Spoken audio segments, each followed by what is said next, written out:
So we don't say yesterday. Never use the word yesterday. Is that due to the Beatles? Yes. And also the Aussie at Gallipoli. He said, "Tell me, soldier, did you come here today?" He said, "No, I came here yesterday." Oh, forget it. To die?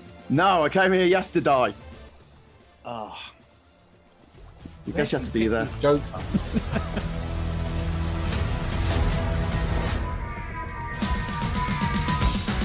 Hi everyone and welcome to another Sunday Roast. We have two wonderful guests back with us once again. We have a headless pirate and we seem to have Michael Fabricant. Let's start with Graham. Graham, tell us a little bit about yourself. And, I be the ship's computer. My pirate ship's computer. Holly. No. Hello. I'm Graham Hughes from Labour Social, which is a new channel that we launched about 6 months ago. Basically, two reasons. One, to get Labour into power, but I don't need much help at the moment. And secondly, once they are in power, to be in a position to be independent, but be able to have those conversations with people in the Labour Party to try and keep them on the straight and narrow and do the things that we want them to do. Yes, like PR and UBI and the EU. Very good. We don't have Michael Fabricant. We have somebody else. Adrian, can you tell us a bit about yourself? Sure. Yes. Hello, Max. Hello, Alex. I'm Aid Thompsin. You might have seen me on Twitter, TikTok. I host the Aid Thompsin and Other Disappointments podcast. And I also do the punk politics videos over on YouTube. And occasionally, you may have seen me guesting on Graham's Labour Social late on a Friday night. Usually half cut, if I'm honest, because I've done my pod just beforehand. I've had a couple of beers on that. Then I turn up on Labour Social. They're all having intelligent conversations, and then I barge in. No, we're not. Talking abject nonsense. It's good to be back. Great to have you again. Alex, my wonderful co-host, can you tell us a bit about yourself for anyone who's Hi, I'm Political X. I'm a YouTuber, a journalist, and historian, and all-round pirateer. Max, my lovely co-host. My name is Max. I run the Robespierre channel where I talk about British politics and Brexit in particular. Alex, what's our first topic for today? Let's go Labour, as we've got a how's Labour Labour doing, here. Graham? Bloody wonderfully. I just saw a poll and voting intentions, 49% for Labour, 21% for the Tories. Wonderful. And also there was a very interesting survey that came out at the end of last year saying that only 2% of 18 to 24-year-olds intend on voting Tory in the next election. And that's been updated now to 1%. Is literally 1% of the people. I mean, 3% of the population think that the earth is flat. So, I mean, that's just phenomenal. Just for context of how many loonies there are out there. So the Tories have 3 times less than that. I don't understand how that can be true, though, Graham, because the Tories have done so much for the youth of today, haven't they? I mean, no. Absolutely the opposite of that. But yeah, I mean, at the moment, sort of, my background in all this politics stuff was as an anti-Brexit campaigner, organising events and marches, and I founded the Three Blokes in the Pub podcast and stuff like that. And you know, I want Labour to be more pro-EU, but I've had conversations with Labour MPs, and I kind of get it. They just need to get over the line. They need to get into power, and then they can start moving us back towards the EU in a meaningful way. And it's going to be a process. You know, it's not just that we want this, and you know, obviously it's the most sensible thing, and it's inevitable that we will rejoin one day. But it's that the whole country, especially the older generation, not being ageist, but not everyone in the older generation, but a lot of them have been absolutely brainwashed by 30, 40 years of tabloid hysteria that the EU are coming to take your bendy bananas, and they won't let you have your passport to the right colour, and they're going to make all the condoms really small and you won't be able to fit them on your knob. And it's just like, seriously, this is okay, right? And so now we've got to have a process of sort of deprogramming people, and that's not going to happen until we get control of the media in terms of the tabloid newspapers, which just print whatever the hell they like, and no one stops them because we didn't have a Leveson 2 inquiry. It's a really important point. This is one of the things that sort of brought me and Graham together, really, is we share this idea that it all starts with getting Labour into power. I mean, I would like to see the UK rejoin the EU for mostly for geopolitical security reasons, really. Like, if we look at a lot of the instability in the world, I feel like being cut adrift from a trade bloc like the EU exposes us to a huge amount of risk of being pushed around or forced into geopolitical strategies that we wouldn't otherwise agree to adhere to. But also like for the more sort of fluffy liberal, like freedom of movement elements to it as well. But all of that stuff, like you can't talk about sort of realigning with the EU until you talk about getting Labour into power. And you can't talk about realigning the EU until you can market it in a way that's positive to the electorate. And that can't happen until you get press regulation. And that just won't happen without Labour getting into power. Yeah. So I suppose that's where we sort of warm to each other, Gray. Yeah. That and Avril Lavigne. He's been roasting me like the last 24 hours. We've been really picking at each other in this WhatsApp chat group about music taste. And Maroon 5, right? Yeah, I made the mistake of saying Maroon 5's debut album had hits, man. Like there's some good songs on there. And I haven't heard the end of it, honestly. No, and you never will. We'll be in the nursing home together with blankets over our knees, and then Maroon 5 will come over the radio, and I'll be like, "Oh, wait, it's your favourite." I'll be like, I'm not getting into this again, Gray.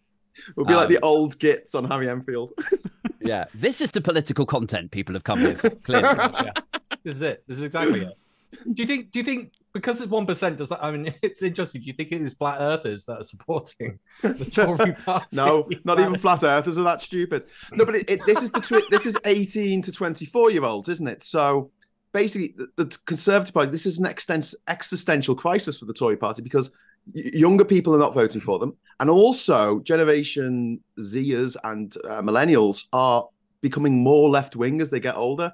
Because they've got nothing to conserve. They don't own their own homes anymore.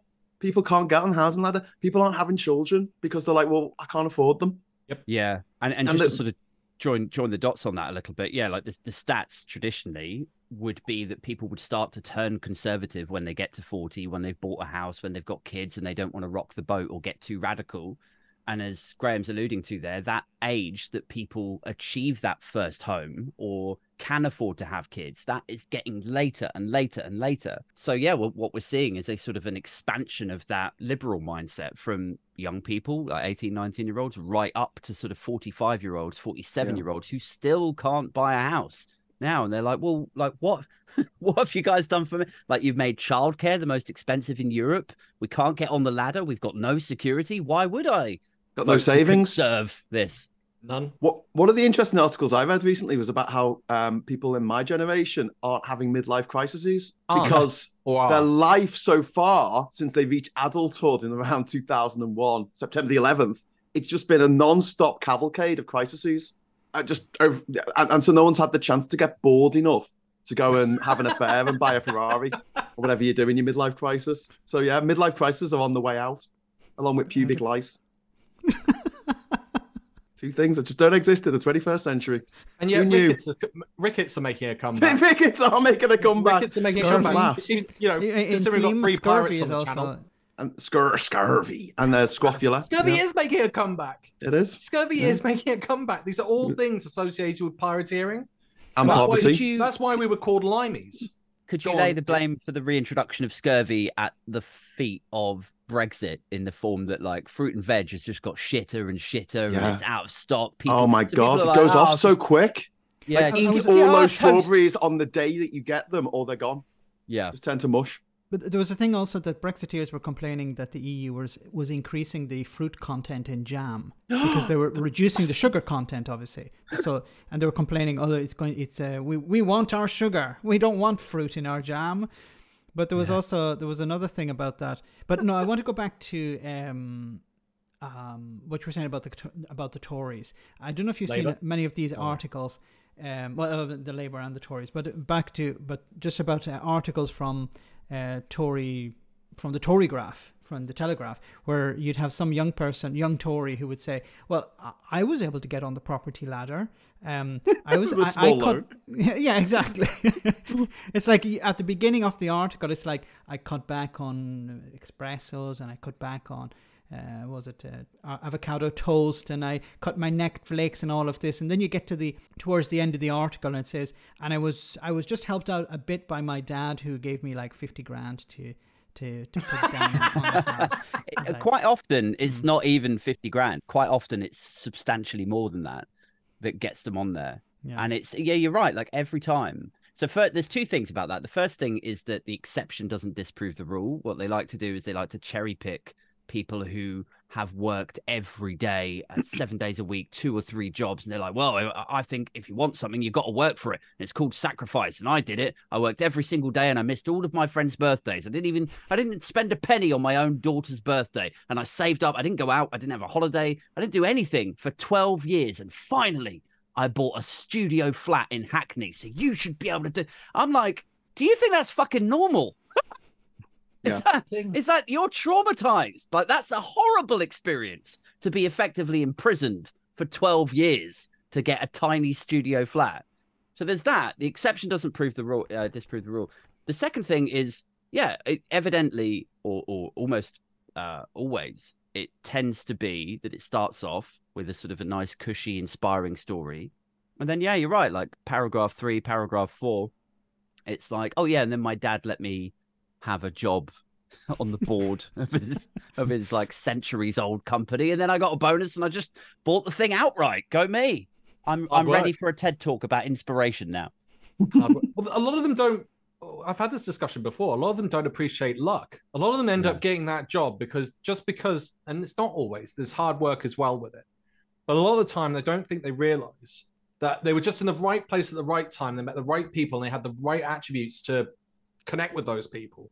But it was just pure, there was no controlled scenario where they met. And I'm not talking about job interviews. I mean, you can network in so many different ways. Go on, Greg. Well, yeah, but you know what I'm going to say, don't you, Alex? Go on, tell me. Private schools. Best social network in the country if you want to be a millionaire.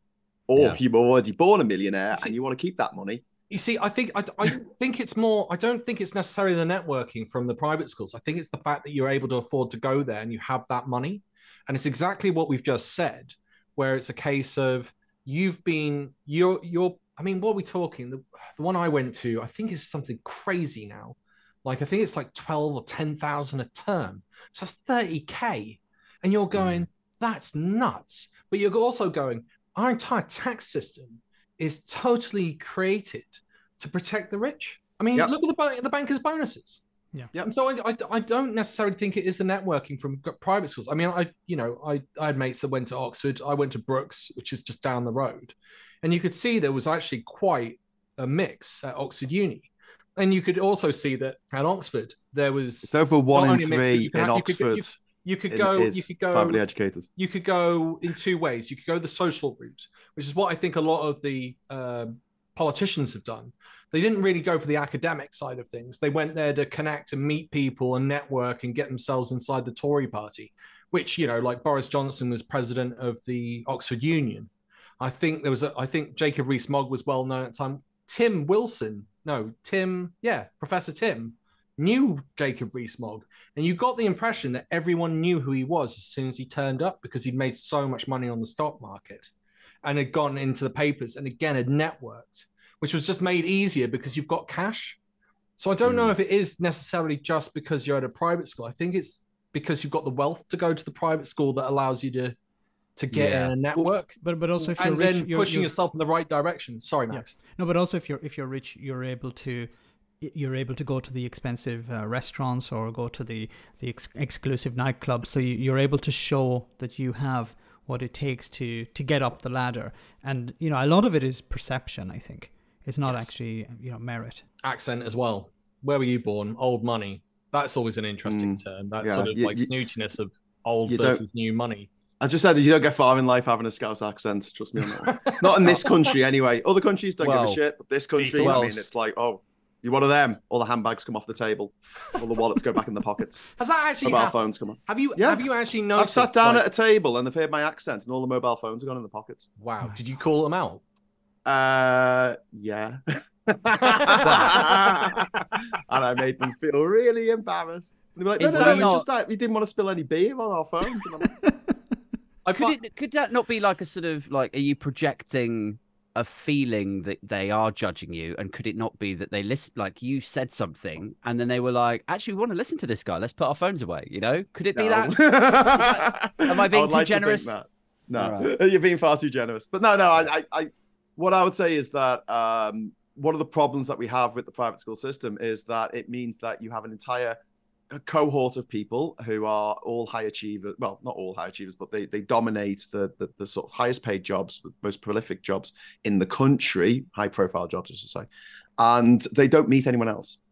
And this is your problem with people like Rishi Sunak. Now, 73, what was it? No, I think it was 90%. 90% of those polled in YouGov this week thought that that Rishi Sunak was not in touch with common people or ordinary people. And just to give you something like phrasing on that, when the same thing was asked about Prince Charles a couple of years ago, only 27% thought he was out of touch. So 3 times more people think that Rishi Sunak is out of touch with common people.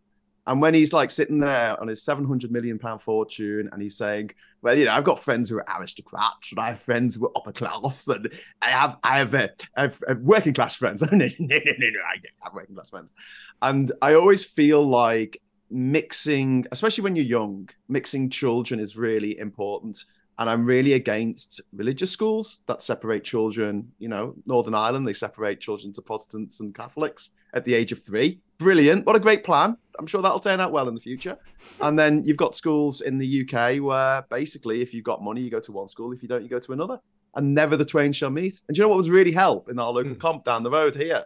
A millionaire on the school governors or in the PTA. It would really help. It's one of those. So I spent a bit of time coaching in the States, coaching soccer, football in the States, and it was really noticeable that the private schools didn't really exist out where I was coaching, but it was really noticeable when you got to know how the system works over there. So you would have your teacher's job.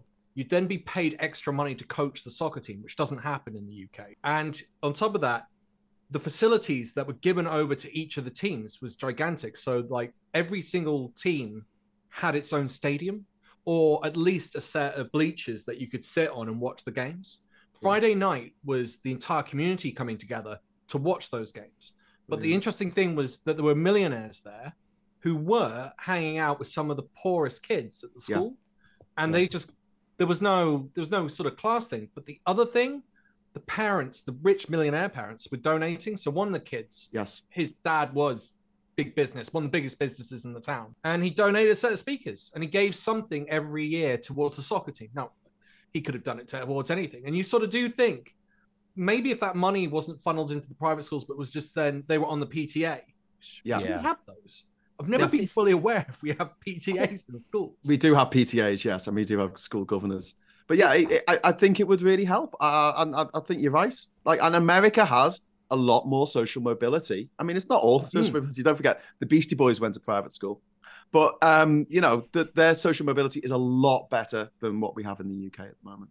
Which is weird, isn't it? Because you would think, when I think of America, I think of it as being a more conservative, right-leaning, if not right-wing, capitalist society. I don't necessarily think of, if you said, is America more socialist than the UK? I would say no. But with things like that, it makes you think, oh, okay, so they have got good ideas about some things. It's weird that socialism is such a dirty word over there when they do have an absence, or it sounds like they have quite a colossal absence of private schools, but also they have things like the school bus. Yeah, I was going to say the school buses in America are brilliant. It's like roads are just chock-a-block round here, with the morning traffic. Now it's half term. There's no one on the roads. I can drive around freely. It's amazing. I'm like, what would it isn't this something that we should all be sort of paying for out of tax money and we all benefit from it? Or so no one has to do a school run. They all get picked up by a yellow bus. I'm going to bring Max in just quickly, but I'll go back to the American thing. One of the things, so there's two things. There's one, they've got a similar problem with that we have in the fact that Al Gore, Hillary Clinton both got more votes than Bush and Trump, which means in theory they should have really won. But because of the system being in place as it is, it didn't allow for that, which is nuts. But the other thing is, I found that actually they are quite socialist. They don't really realize. So, for example, you've got their entire sports systems that are set up, which are if you're the worst team, you get the best player the next year. Like hell would that be allowed to happen over here? That's not going to happen. That's just not going to happen. But that's how the Bulls ended up getting Jordan and Scottie Pippen. was because they had a bad season and suddenly they could trade in the best players. And the ethos behind that is that it makes it fair. If you talk to Americans, like, oh yeah, that makes it fair. That's why we do it. And you're like, but that's not capitalism. That's really socialist. Yeah, but Max, how does Mrs. Max is a teacher? How does she find Italy, and how do you find Italy for social mobility and mixing? There isn't. I haven't found a class system here. So you either have money or you don't. There's where I live in the north of Italy. It used to be a very poor area, and it became very industrialized in the 1970s and 80s. And there was a lot of new money. So a lot of farmers, for example, sold their land, and it was industrialized, and they made a lot of money out of that. There's been a massive boost in the wine industry as well in the late 1990s and 2000s with the rise of Prosecco. So. But there isn't a class system. You can go into a bar or a restaurant and there'd be people who are working class, like quote unquote working class, and you'd have nobility there. You'd have very rich people, you have very poor people all together, and there isn't this sort of social mobility issue. You either have money or you don't. The only difference probably would be Italy seems to be very close to immigrants. So. Not like in the UK, maybe like in London, where, if you have skills, you go to London. I don't know about the rest of England and the rest of the UK, sorry. But if you go to London and you have the skills, you can do whatever job you want. In Italy, it seems to be very much closed off, especially in this area. It's where the main parties who've been in power over the last number of years are very far right, very right wing, I should say, and anti-immigrant parties. So I think this sort of filters down into the feeling of like business people won't hire foreigners. They'll be more likely to hire Italians because we don't like foreigners, or we don't believe. Like, for example, there's a lot of people very highly skilled people who come from Romania or Albania, and they're already categorized as, oh, well, your job is to do cleaning, or your job is to do this type of work. And it's very difficult for them to move up in society because they're already, in a sense, held down. But those are cultural problems. But when it comes to education, it's a bit of a disaster here because we keep having. I don't know how it is in the UK, but it's very difficult for teachers to stay in the same school for more than a year. So it's constantly changing. So they have a type of contract which lasts about 6 months or 8 months, and then they have to apply for a new contract after the summer. I think this is a way to avoid the state having to pay teachers when they're off work. It's very difficult to get a full-time contract as a teacher. The vast majority. There are teachers who have been working for 40 years who are still on temporary contracts. At the end of the summer, they're laid off. They claim welfare. They claim benefits. They claim unemployment, and then they reapply in September. They'll get a job. It's just that the system is designed this way. It's a disaster because you have students who are seeing the same, every year a different teacher. So of course it's a different approach to mathematics or English or whatever. And then the teachers aren't happy either because they don't have stable employment. Are the teachers able to get a mortgage and have stability? Yeah, because the cost of living here is much lower than in Britain and Ireland. In Ireland, I've been looking at what's happening in Ireland, and it's gone crazy. Dublin in particular, I think Dublin is the most expensive, if not one of the most expensive cities in Europe. It's in the world, maybe. Because so my mum's from Belfast originally, and at the height of Brexit and everything getting incredibly scary here, we were like, look, maybe if ever there was a time to start exploring our ancestry and getting Irish passports, maybe now is that moment. So me and my brother went through all the rigmarole, got Irish passports. And I was saying to my partner, I was like, if things do get bad here, how would you feel about just upping sticks and moving to Ireland? I was like, I would be bang up for Dublin, because there was a lot of talk around that time about the financial sector and a lot of the big blue chips moving over to Dublin because, similar time zone and close to investment in Europe. And we looked at properties over there and the cost of living, and we were like, fucking hell. And this is the challenge I suppose a lot of people have at the moment is like, look, interest rates are sky high here. inflation is coming down very, very slowly, but it's still high. The general cost of food and everything has got a lot of people thinking we should up sticks. Let's ride the brain drain over to a foreign country and raise our kids there. That's somewhere a bit more stable, a bit more affordable. There's a brighter future for the next generation. And you start looking around at other countries. You look at Australia. You look at Ireland. And it's like, where is there to go? Why is everywhere so messed up, Well, it used to be a bit better because you used to be able to go, well, you still can if you've got an Irish passport, but us solo British passport holders, we used to be able to go and live and work anywhere in the EU, which we can't anymore. So it's Ireland or nowhere. But we'll say this about Ireland.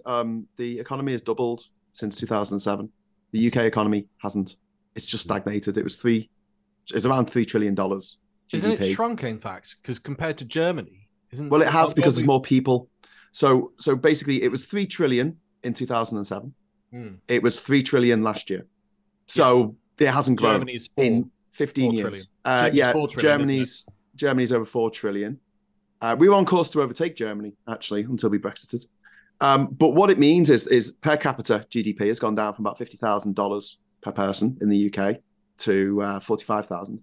And in Ireland, in the same period, their GDP per capita has gone from around 45,000 to over $100,000 per person. But you must counter in for the American companies there. But if you strip out the GDP growth of the US companies like Facebook, Google, whatever, it's still above the EU average. So it's still doing the Irish economy is doing really well. So if you think about it, people are getting paid more there. The wages should be going up in line with, the costs of everything.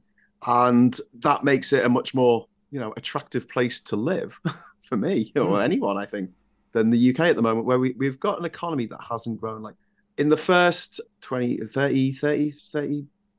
years of my life, 30 years of my life, the economy just grew every year. 28 years, it grew every year. In the UK.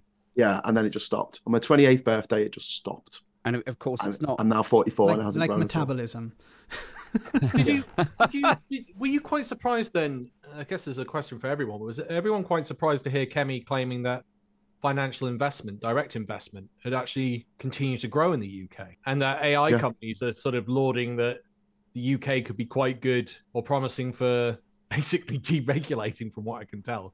Because I don't think there's an actual plan other than to deregulate AI.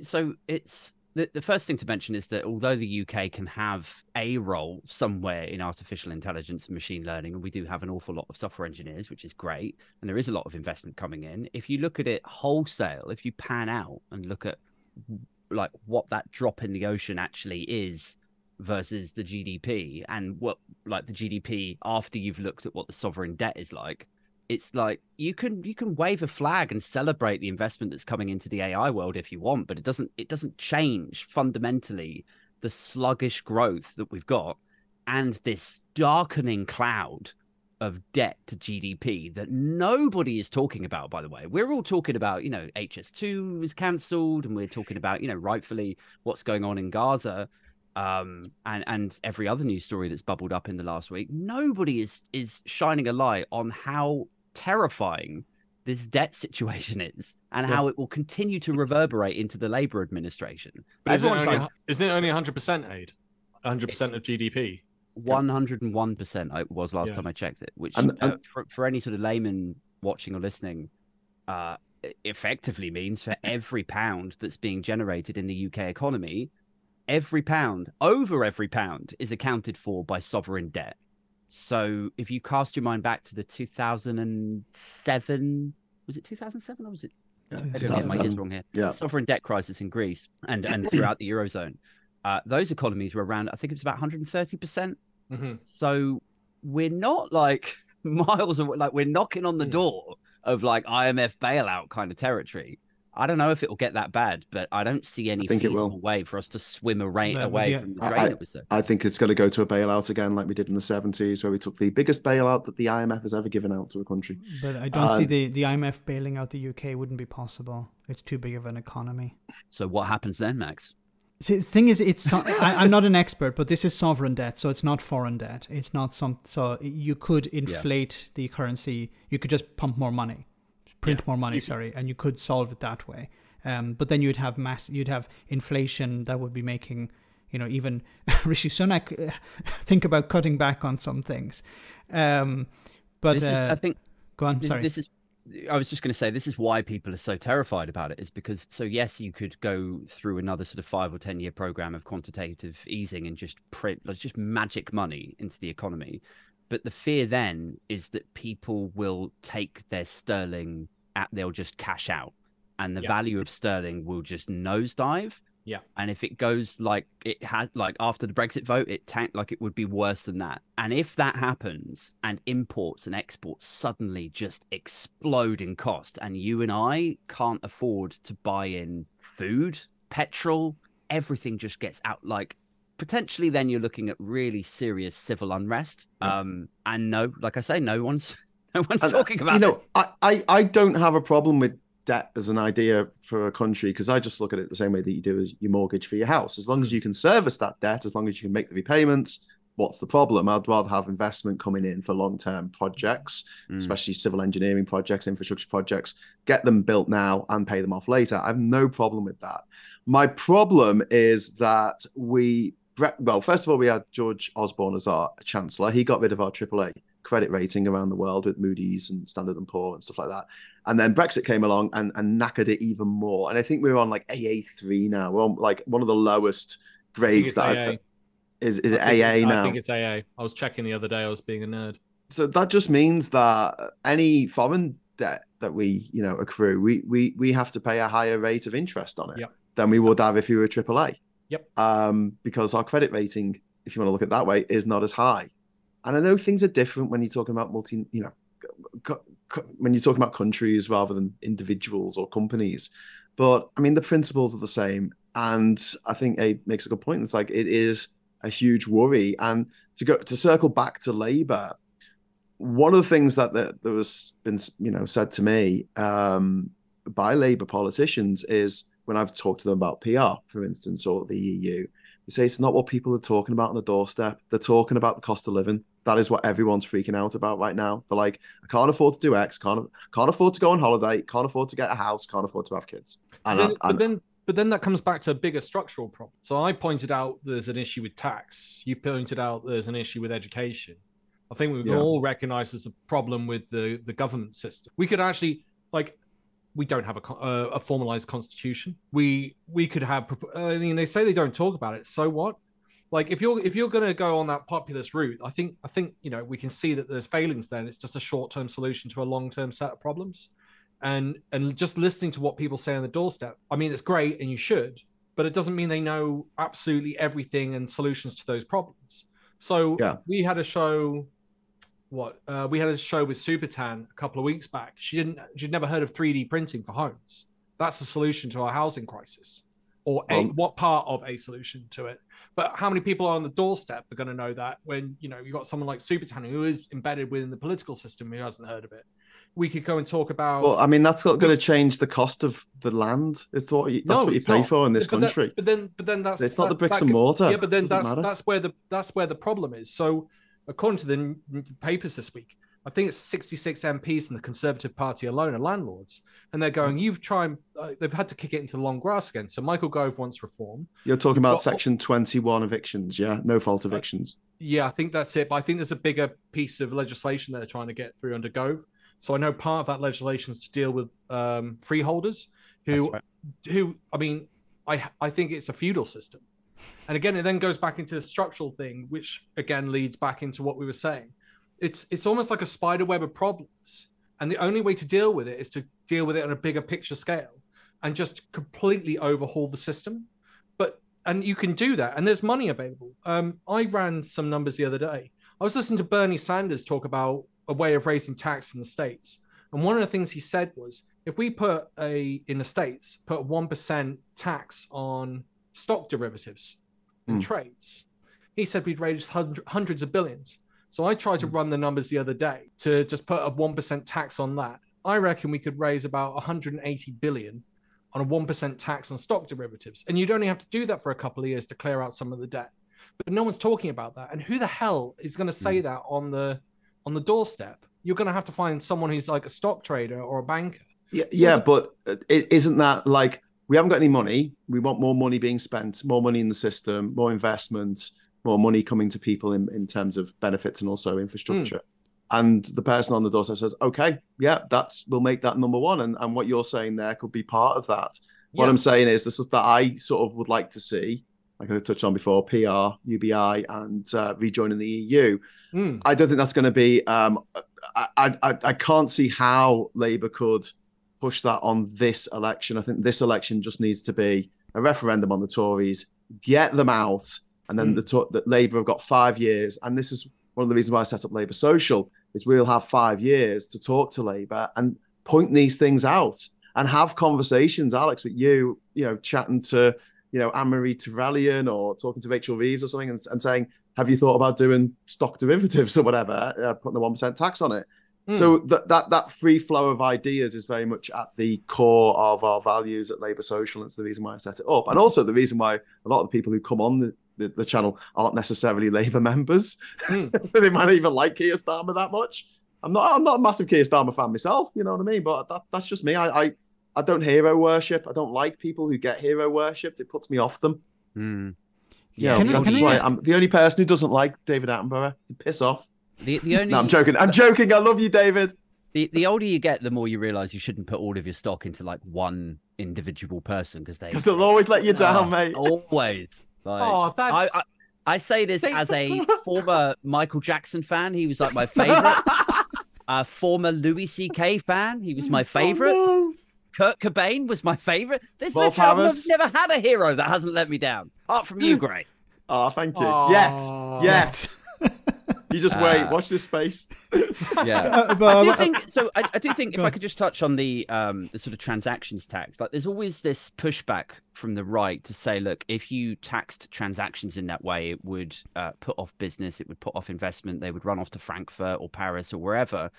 And I'm like, it doesn't actually have to be as quote unquote sort of lefty or frightening as a transactions tax. Like you could work with the private sector and just say, look, here's the thing. We need to bring in about 180 billion into the exchequer to be able to get this economy back under control. However, we understand that you don't just want to be taxed. So we will give, like, if there's a way that we can sideline 30 billion of your 50 billion in profits into assets and buy up land, and you invest in the social housing, you can have, like, it's a 50-year deal or something like that, where you have the underlying asset, that's yours, but it is used by successive governments to house people who otherwise would never get on the ladder or wouldn't have a roof over their head. There's strategies and tactics that you could use to make this work, but it's just getting it over the line in a sort of snappy 3-word slogan for the election that resonates with people on that doorstep. I think the complicated stuff will come after the election of like how they're actually going to do it, and they're going to say stuff like grow the economy, which is one of the pledges that Rishi Sunak made this week. I made a video this week. They put out a 1-year anniversary, which is the 1-year anniversary of Rishi Sunak being prime minister, and they put out a video. Don't clap. They put out a video, like a 45-second video with all these words flashing up of all the things that they had managed to do.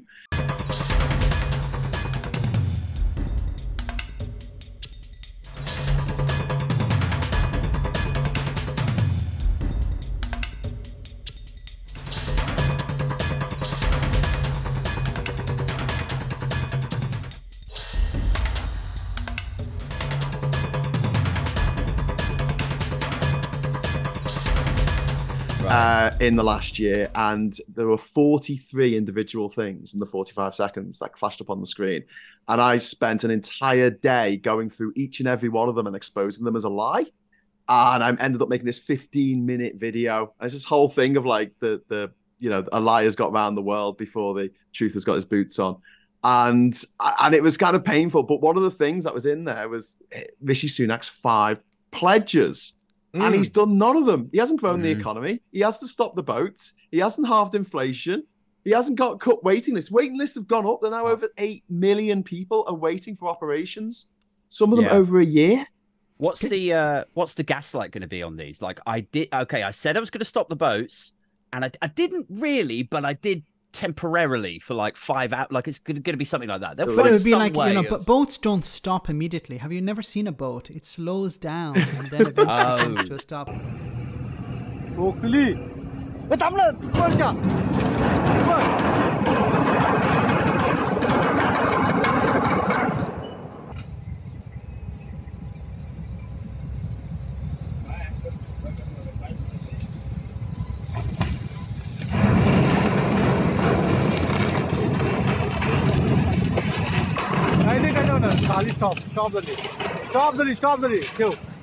So there you it's go. like True. 5 years, like an oil tanker. You can't stop that in mid-water. So maybe that's their approach. Speaking as a stopped pirate. the train. He stopped He one did train. stop the train. Yeah, he stopped the train. Which, as a northerner, I'm absolutely furious about that they went this far with it, thinking that would be a great idea, instead of investing in getting, because if we talk about HS2 for a second, I won't bang on about this too much, but essentially it's not about the speed, it's about capacity. At the moment, we've got 2 main lines going north, at the East Coast main line, the West Coast main line. Everything goes on them. The regional trains, the intercity trains, the freight trains, they all go on those same lines, right? There's one up, one down. That's it. And if you have a 30-mile-an-hour train chugging along a diesel, and you've got the souped-up 125 behind it, the 125 has to wait for the diesel train to get out the way. And this is what makes things so difficult. So if they spent the money on getting the slow trains off the fast tracks and just leaving them for the trains that are all doing 125 miles an hour, the trains could leave every 5 minutes. And then you increase capacity exponentially. Like it would be insane. And be a lot cheaper and better to run. Anyway, but they didn't do that. They left it so late. And now we're finding out that the government has over £1 million, $1 million, $1 million, £100 million that they're going to lose just on the land they bought up between Birmingham and Manchester for the leg of HS2. That's not going to go ahead. They compulsory purchased all that land. Now they're going to sell it off, cut price to their mates, and effectively charge the taxpayer the remainder, which is going to be at least £100 million. Infuriating. Did you read the Sunday Times article on it as well? The scandal of why it costs so much. No. Yeah, there's loads of news stories that got bypassed this week. Like Rishi Sunak didn't go and visit the flood victims. I mean, they sent Theresa Coffey, who was just a robot. And then in terms of sympathy, worse than that. Sorry. Worse than that. But yeah, the HS2 scandal, like it was horrific. I did a video on that and I compared it to Weyland-Yutani from Aliens. And there were loads of comparisons. You've got whistleblowers who are just being like ignored. Yeah, you're just, or being sacked, or getting rid of, or being bribed, and committing fraud. But essentially, the original price that was quoted was that this whole project was going to be costed at 21 billion. That's what and from what evaluators and analysts who worked inside the company stated was that this was a complete undervaluation. And the reason the company, HS2 Limited, did this is the allegation, is so that the government would get on board with it. And then once they're on board, they can't get off. Yeah. And so they've got to flood in that cash. How do you go from 21 billion in 13 years to if it had been completed, Graham, it would have been up to 136 to 157. Yeah, because they're just absolutely HS2 Limited, they're just absolutely taking the piss. But also, when we talk about Labour policy as well, people complain about Labour's lack of policies when actually there are really good policies that they are hoping to bring in if they get elected, hopefully when they get elected. We do a show on, so I run Labour Social with Phil Morehouse, who does a different bias, and every Sunday at 4 o'clock he puts out a show called Labour Vision, and it just dissects one of Labour's policies and talks about it in depth. And we get more views on our videos explaining Labour policy than the actual Labour YouTube channel doing exactly the same thing with shadow ministers.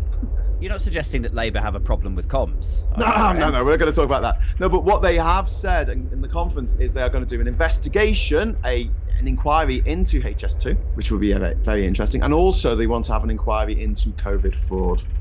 And I welcome those two things. Those could end in some Tories going to jail.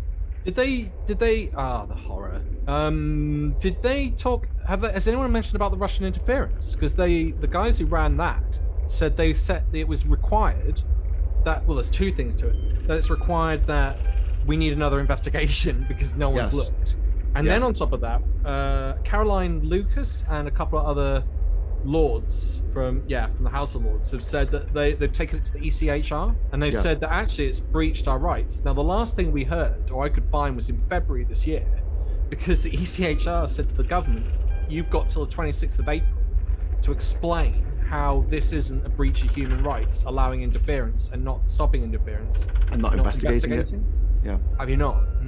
Interesting. Because if they do those three things, I think a lot of conservatives are going to end up in jail. The Russian tried for treason. An inquiry can't put people in jail, but what can happen is the Home Secretary, so it'll be Yvette Cooper, she can fund the National Crime Agency properly, which hasn't been funded properly for years because the Tories don't want to be investigated. And she can't tell them to go and investigate the Tories and all of their corruption and all their double dealings and stuff. But they if they've got enough resources, they will go after them. And it's not just the ones that we know about, like HS2 and the COVID fraud and the Russian meddling. You've now got this situation where we have a prime minister who has a huge personal vested interest valued at over £700 million in the UK-India trade deal, which is going to destroy British manufacturing. Because what do you think the deal's going to say? It's going to say, do you know what? If we make stuff in sweatshops, you're going to buy it in India. And we'll go, okay, if we get slaves to make stuff in Uttar Pradesh, and, we sell it in the UK, that's fine, isn't it? Because they're not allowed to do that in the EU, obviously, or, they find out, they get fined. It's also... Go on. Sorry, I was just going to touch on the visa situation of that trade deal as well. Like, the whole thing about leaving the EU was immigration, right? That was the context that the referendum was inserted into. Was like, if we stay in the EU, then Turkey will join, and you're going to get X number of people coming over here, taking our jobs, all that sort of stuff. The India trade deal, which is being negotiated outside of the EU post-Brexit, includes an absolute shed-load. I'm really trying to watch my language here for you. Includes an absolute shed-load of visas. So we're already like the number of, if immigration is a concern to you, which is not to me particularly, but I understand that it is to other people out there. If it is a concern to you and you voted Brexit to get the numbers down, immigration has never been higher than it is now post Brexit, and it will go higher once this India trade deal gets nailed down. Yeah, but I think this is going to be a problem when Labour take over. So the Tories are going to leave a shit show behind. They'll leave an absolute disaster. I was going to actually ask Graham. He's within Labour circles. Are there MPs who are like going, no, we don't want to be in power. This is just too terrible. No, but I think they understand the scale of the shit they are going to have to shovel for the next 5 years. And they've been having to look at policies and go, we have to be able to afford this. So they've reduced how much they're going to be spending at first on their Green New Deal, which they wanted to spend 27 billion a year on it. They're going to ramp up to that over a few years. There's quite a few things that they've had to scale back, not U-turn on, they still want to do it, but they're looking at the economy. Rachel Reeves is very on point on this. She knows what she's doing. And yeah, it's going to be a huge problem for Labour because they'll get in. It's going to be shit for a number of years. People are going to blame Labour because they'll be like, why isn't it immediately awesome? And that could feed into the Tory narrative in the upcoming 2029 election to say, well, they didn't fix things, so let us back in and we'll fix it. And remember the good old days when Rishi Sunak was in charge, or Liz Truss was in charge. Liz Truss, yeah. Trussonomics. I want this recorded. She's making a comeback. But in 2029, people will look back and go, yeah, were there good times? It's no, there weren't. Now. No, there weren't. There weren't. The 43 things that they said they had done over the last year and they want to do it next year, and every single one of them was bullshit. But yeah, Rishi Sunak has his vast family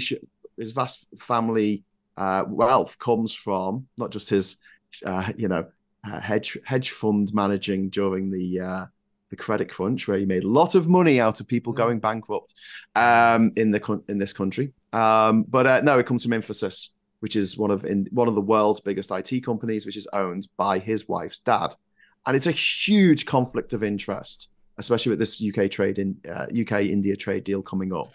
And I really worry about the state of things, especially given our past performance on trade deals. Sorry to bore everyone talking about trade deals, but we've got a trade deal with Australia that allows them to sell us tariff-free over 20,000 tons of hormone-injected beef every year, and we can't even sell them a single beef steak. Not one. Do you know how that deal came about? How they got it? Was it something to do with Liz Truss? Cocaine. No. It was Boris Johnson. Oh, was it? I was right. What? Most likely, yes. It would explain quite a bit, actually. Yes, yes, it does. Apparently, he was sat down eating with the Australian ambassador, I think it was at the time, as well as the chief negotiator. And he started apologizing for having joined the EU. This is according to the ambassador. But then he said, I wish there was something that we could do. And the ambassador jumped on it and said, why don't you allow us to sell our beef to you? As much as we like. He said, oh, yes, we could definitely do that. The ambassador then made a beeline to the toilet, got one of his assistants to write a draft deal, used 10 Downing Street's fax machine to send it over to Australia to get something formalized, sent back again. And then by the time he came back from the toilet, he had a document of informal but formal contract and gave it to Boris just there, who signed it. And then since that, our diplomats, our negotiators, and our politicians have been having to backtrack on it because of Boris Johnson. And that's why we now have, I think we don't get the full pelt of Australia for, I think, 10 or 15 years. Yeah. Because we've had to say, oh, we're going to have to slow it down, but we can't stop it. Yeah. And you're just going, this is the state. Even the Japanese deal, that was horrific. Yeah. Speaking of horror, if you could name or pick a Halloween movie to describe the current situation in British politics, which one would you pick? There's an absolutely horrific film that came out last year or the year before called Speak No Evil. And I think it's a Dutch film maybe, but it's about a Dutch couple and a Danish couple who meet on holiday with their kids. And the Dutch couple invite the Danish couple to come and stay with them in their house in the middle of the woods in the Netherlands. Or it might be Belgium, I can't remember. It's spooky anyway. And basically, they are the worst hosts you could possibly imagine. They get drunk and drive home with the kid in the car. You know, they do everything wrong. And the whole movie, you're shouting at the telly, you know, get out, just get out. The Danish couple, just get out, get your kid, get the hell out of there. Something is wrong. So, you know, there's loads of red flags, get out of there. And yet, out of politeness, they stay in this horror show that's going on. And eventually, I don't want to spoil it for anyone, so if you do want to watch it, please cover your ears. Eventually, at the end, they just kill them. Okay? They kill the parents, and then they cut out the child's tongue, and then they adopt that child as their own. And then they go and find another couple to invite back to their place. Right. Before they murder the couple who they have basically terrorized and tortured for the sort of preceding 90 minutes of this movie, he says the guy is about to die and he's naked at the side of this quarry that he's going to be throwing stones at his face till he dies. He says, why are you doing this to us? And the evil psychopath man says, because you let us. And that to me is just written right now. Why are we putting up with this stuff? Or because you let us. You let us get away with all this stuff. And so we will. We'll be as psychopathic as we like. We will steal all this money. We'll stop you ever dreaming of owning a home or having a family because we can. Because you let us. And I think that Brexit was the biggest green light for allowing the Tories to behave like absolute bloody barbarians. That's my Halloween That's pretty good. Film. Pretty good. That's deep. Speak No Evil. Really messed up. I don't know if I could equal that, but I was going to say there's a movie I saw on Netflix a couple of years ago called Midsummer. Oh, yes. I don't know if anyone's seen this. It's so there's a group of young people and they go to visit their friends' like pagan commune sort of cult, and they're very welcoming to begin with. And I sort of liken that to maybe the David Cameron hug a hoodie kind of green husky years. Like that was sort of welcoming them in. And then gradually, over the last 13 years, things have descended into a total fucking murderous sociopathic bloodbath, just like that movie. So, yeah, I don't think I was as eloquent as Gray. Go with Gray's. Graham is wonderful. Yeah. Midsummer is no. I think you're right with Midsummer as well. It's just a horror show. People are going into it with like, you know, the best of expectations. That could be, you know, where they turn up at the beginning. That could be our Olympics. We thought this is great. This is wonderful. This is some kind of utopia we're living in right now. And then it all starts going horribly, horribly wrong. I do feel like with the frog in the water, you know, the whole thing about the frog doesn't notice. Yeah, if you picked up someone from 2012 and dropped them in 2023, British person, they'll be like, "What the fuck?" That's half like the Project Fear stuff, isn't it? All the stuff in 2015, 2016 that everyone was saying like, "Don't do this because this will happen or your life will be like this." Everyone was like, "Nah," and then gradually everything's just got so bad, and everyone's like, that's what are you gonna do?" But a lot of the stats are backing that up as well. Yes. And a lot of the reactions are absolutely mad. What was it? Teresa Coffey, her reaction to that poor woman that didn't have anything was, "That's all right. You can get, we set up an insurance scheme." It's like, how, what? Yeah. And then you had...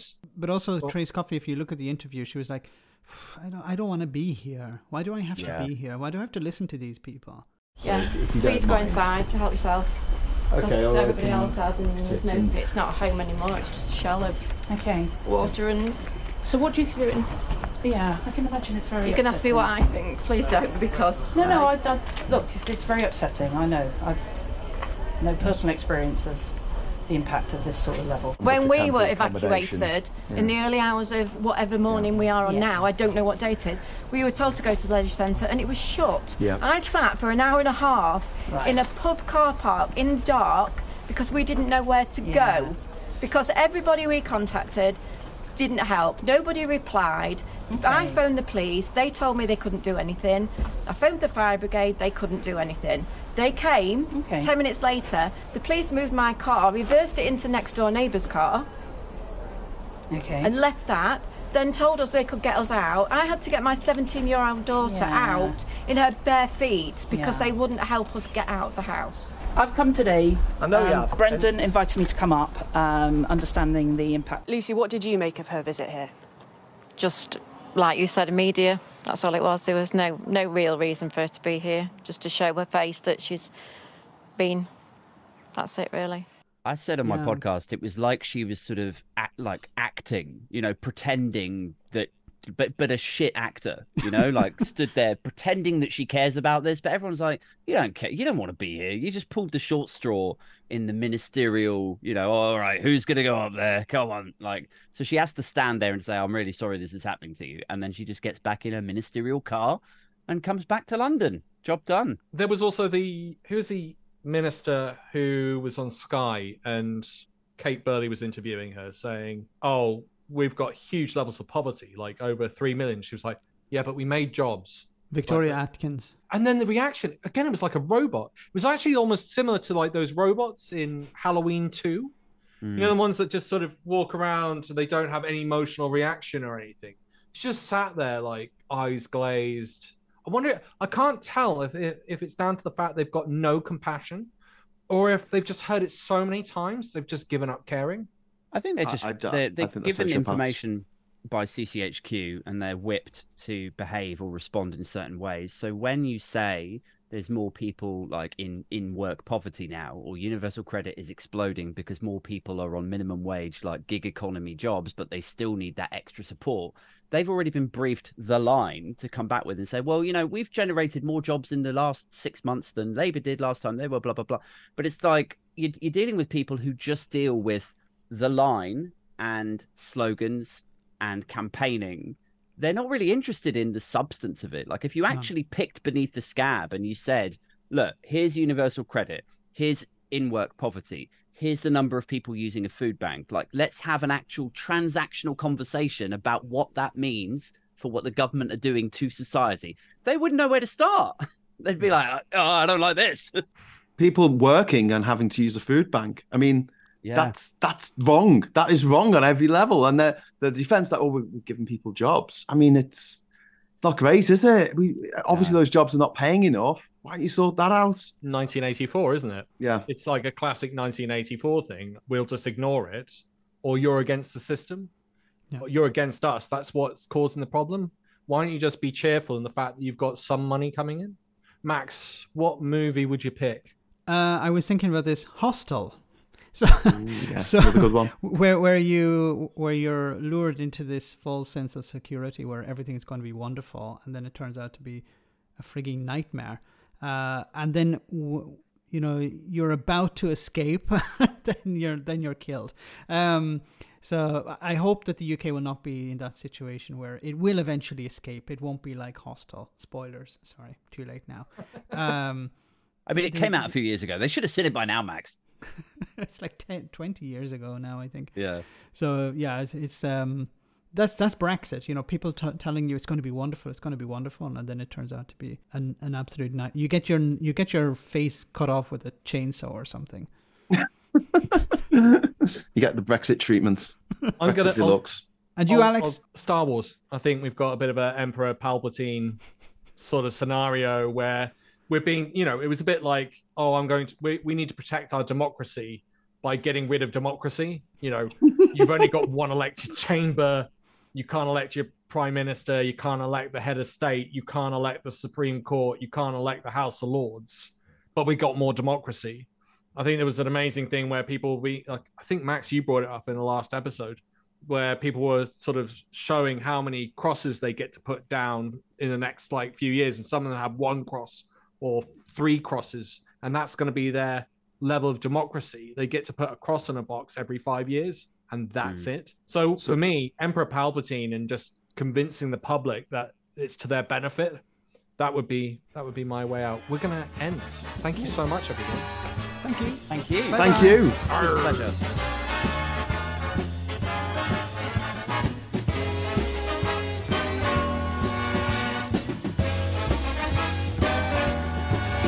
Be sure to tune in next week for another exciting story from the files of Police Squad.